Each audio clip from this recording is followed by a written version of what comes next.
Olá pessoal, tudo bem? Você sabe o que é PD ou PDM, o Plano Diretor Municipal? E para que ele serve? Ele é o principal instrumento de planejamento municipal.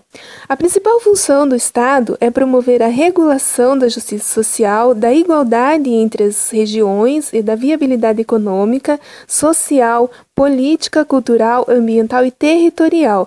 Nesse sentido, o objetivo principal do orçamento é o alinhamento entre as necessidades sociais e as ações do orçamento, e as ações de curto, médio e longo prazo, entre os entes da federação, ou seja, entre os municípios, estados e a União.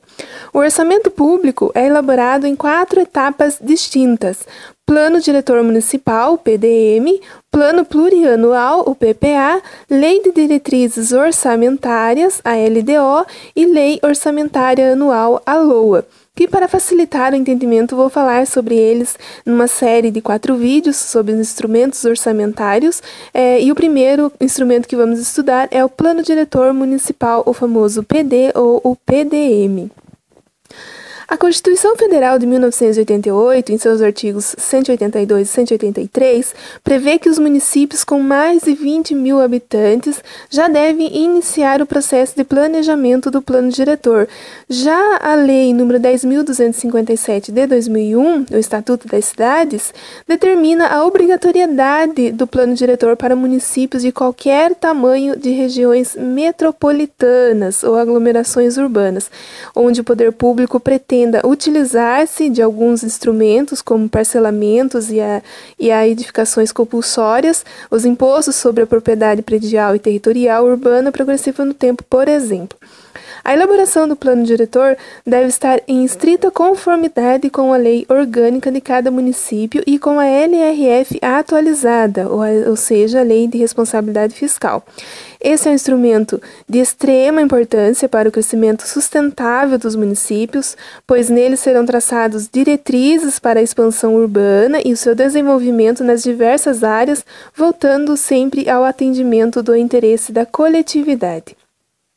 A Resolução nº 34 do Concidades, em seu artigo 1º, estabelece que o plano diretor deve conter, no mínimo, os seguintes conteúdos. 1. As ações e medidas para assegurar o cumprimento das funções sociais da cidade, considerando o território rural e urbano. 2. As ações e medidas para assegurar o cumprimento da função social da propriedade urbana, tanto privada como pública. 3. Os objetivos, temas prioritários e estratégias para o desenvolvimento da cidade e para a reorganização territorial do município, considerando sua adequação aos espaços territoriais adjacentes. E 4. Os instrumentos de política urbana previsto pelo artigo 42 do Estatuto da Cidade, vinculando-se aos objetivos e estratégias estabelecidos no plano diretor. O plano diretor ainda possui requisitos mínimos. Ele deve conter requisitos relacionados à habitação, ao saneamento básico, à mobilidade urbana e ao uso e ocupação do solo. São requisitos mínimos para a elaboração do plano diretor. Essa é a principal função do plano diretor, é regular o crescimento da cidade.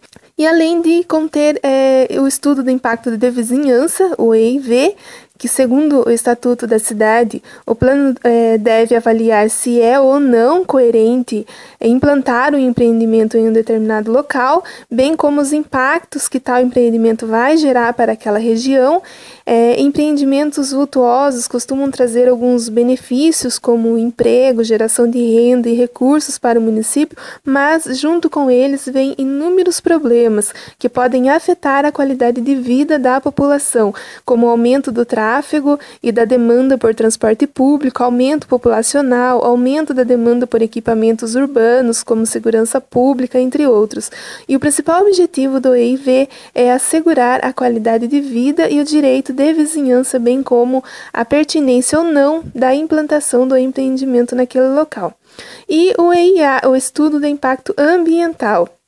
A resolução do CONAMA, número 01 de 1986, define que o impacto ambiental, como qualquer alterações das propriedades físicas, químicas e biológicas do meio ambiente, causada por qualquer forma de matéria ou energia resultante das atividades humanas, que direta ou indiretamente afeta a saúde, a segurança e o bem-estar da população, as atividades sociais e econômicas, a biota, as condições estéticas e sanitárias do meio ambiente e a qualidade dos recursos ambientais, a Constituição Federal estabelece que todos têm o direito ao meio ambiente ecologicamente equilibrado, bem de uso comum do povo e essencial à sadia qualidade de vida, impondo-se ao poder público e à coletividade o dever de defendê-la e preservá-la para presente e futuras gerações. Daí a extrema importância do estudo do impacto de vizinhança previsto no plano diretor. Conteúdos mínimos do plano diretor. Uma vez definidas as funções sociais da cidade e da propriedade urbana, a Resolução nº 34 de 2005 do Concidades prevê que o plano diretor ainda deve 1. Determinar critérios para a caracterização de imóveis não edificados, subutilizados e não utilizados. 2. Determinar critérios para a aplicação do instrumento de estudo de impacto de vizinhança. 3. Delimitar as áreas urbanas onde poderão ser aplicado parcelamento e edificação e utilização compulsória, considerando a existência da infraestrutura e da demanda para a utilização. 4. Definir o prazo para a notificação dos proprietários de imóveis previsto pelo artigo 5º parágrafo 4 do Estatuto da Cidade. 5. Delimitar as áreas definidas pelo artigo 2º desta resolução e respectivas destinações incidentes sobre o uso e ocupação do solo no território do município. Já em relação ao artigo 42, inciso 2º, o Estatuto da Cidade,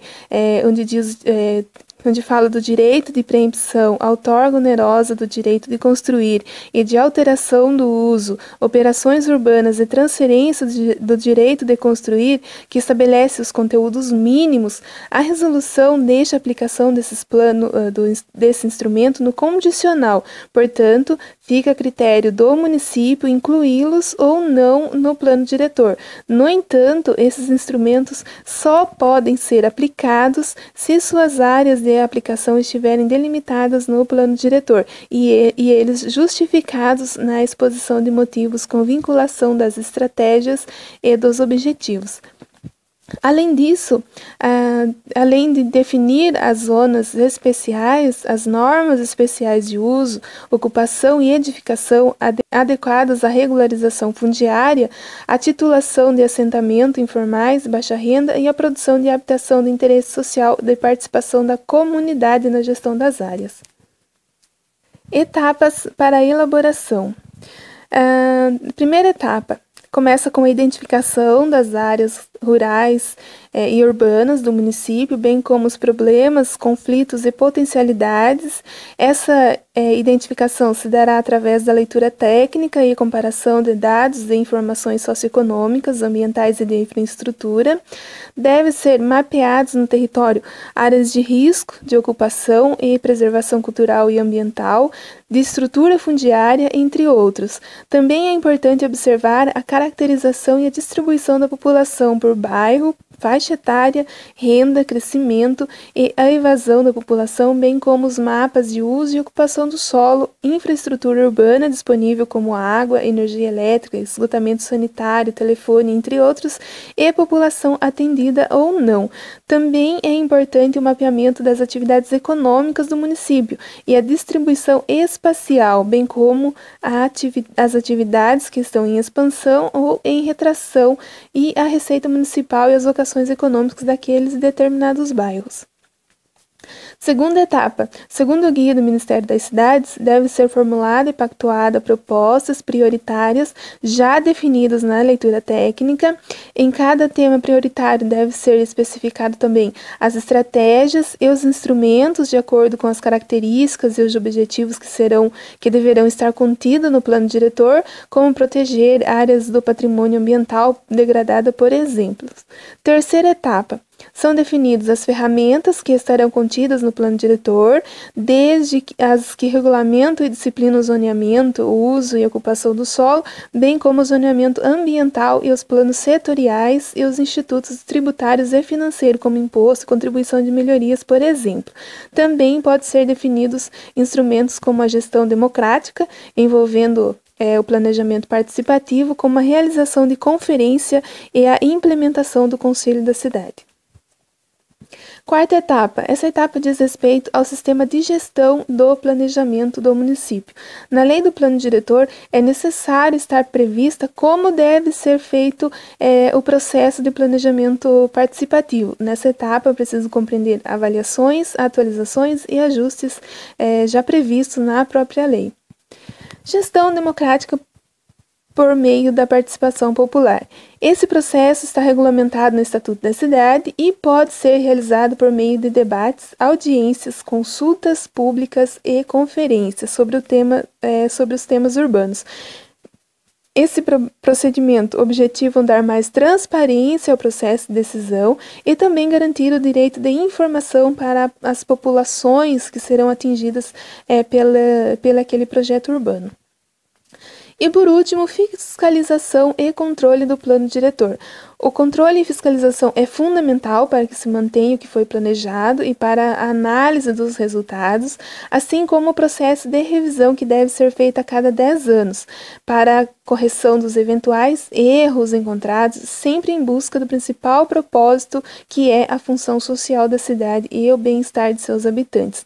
Também se faz necessária a existência de um sistema de informação com o objetivo de organizar, sistematizar e colocar os instrumentos de gestão democrática à disposição da comunidade, que seja vinculado à administração municipal com a finalidade específica de zelar pela aplicação do plano diretor. Esse sistema de informação deve assegurar que todos tenham acesso aos dados de forma transparente, permitindo que demandas de políticas públicas sejam contempladas no planejamento com controle social efetivo sobre o que está sendo feito ou não. O plano diretor tem por finalidade orientar a atuação do poder público na construção participativa de iniciativas para ampliar e reformular ofertas de serviços públicos essenciais, assegurando melhores condições de vida para a população. Daí a extrema importância de um plano diretor participativo e democrático, para que possamos construir nossa cidade diariamente de forma coletiva, voltando para o desenvolvimento social, econômico e ambiental. Afinal, essa responsabilidade não é só do poder público, essa responsabilidade é de todos nós. Bom, pessoal, por hoje eu vou ficando por aqui. Volto em breve. Inscrevam-se e até mais. Valeu!